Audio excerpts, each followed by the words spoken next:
I think it's entirely appropriate that this production is being called The Legend of Ledyard, because the truth of the matter is that there are many legends at Ledyard, and the one that's probably the most popular and the best known is the Legend of Boo Golly.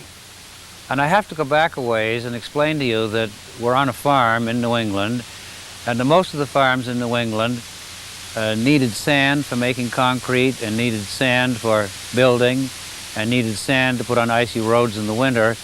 And so wherever they could, they developed a sand pit. And we're standing right by the sand pit that used to be used in the old days to provide sand for the various uses on the farm.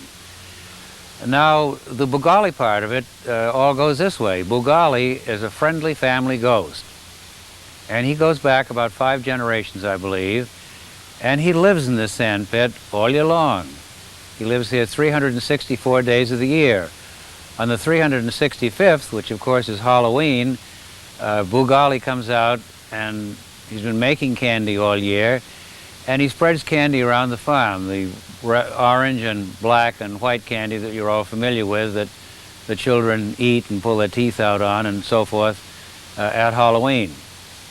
Now, when my mother was alive, and my mother is Granby, and the lady referred to in this sign, she used to collect the youngsters of the neighborhood. Anybody under 12, I think, would qualify, and they'd spend the greater part of the afternoon carving pumpkins to see who could design the best pumpkin, and they would bob for apples, and they'd duck for donuts, and they'd play the many other games that are associated with our traditional Halloween. And then towards darkness, Mother would collect all of the children up at the top of the hill and feed them supper. And she'd feed them supper in the breakfast room. And the breakfast room had large windows that looked over the swimming pool, which was there at the time. And as the little monsters were sucking down their cream chicken and ice cream and all, Boo Golly, who was one of us older people, anyhow, had to be older than 12, would creep up unseen by the darkness of night to the edge of the swimming pool and dump a bucket of gasoline on the pool. And then they would ignite the gasoline, and all of a sudden there'd be this absolutely huge, enormous flame, and Boo Golly, who was dressed just in a simple bed sheet, would appear and disappear over the hill.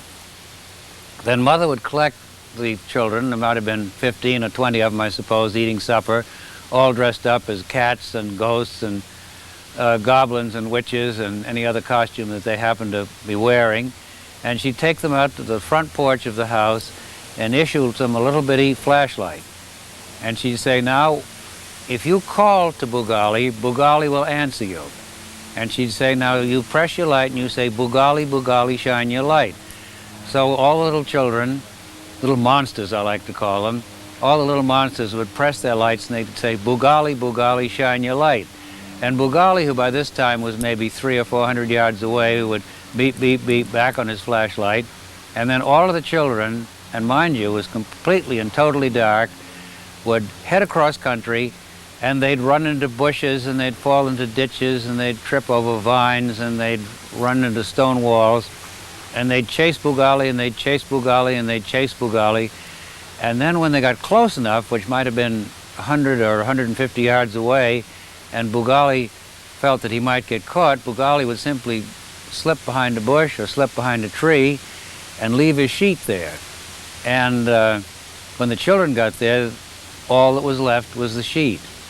Well, needless to say, the little girl or the little boy who found the sheet was the hero or the heroine of the evening, and they'd all run back up to Granby's, my mother's house, and she was quite an old lady at this time and quite crippled, and she was sitting there, and she would sit there in a chair, and whoever found the sheet would come up to Granby and tell her how he or how she had caught Boo Golly, and Mother would listen attentively and ask questions and discover how the whole chase went, and then she would tear up the sheet into strips, much like the Beatles did the sheets in the old days, and then she'd hand each one of the children a strip of the sheet, and they would take this strip of sheet back with them and put it under their pillow, and that would guarantee the scariest dreams possible for just weeks and weeks and weeks to come.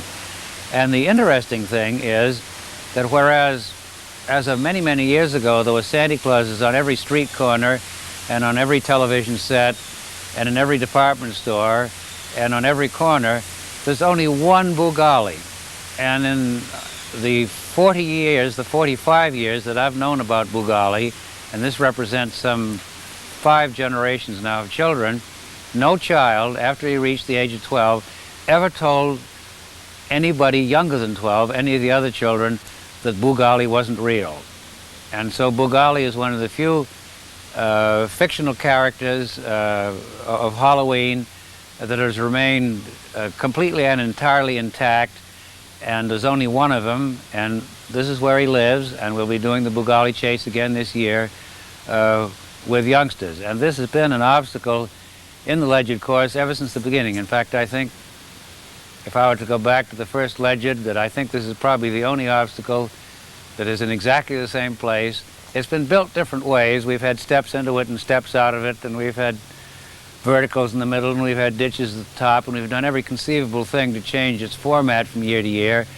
But it is the oldest obstacle on the Ledyard course.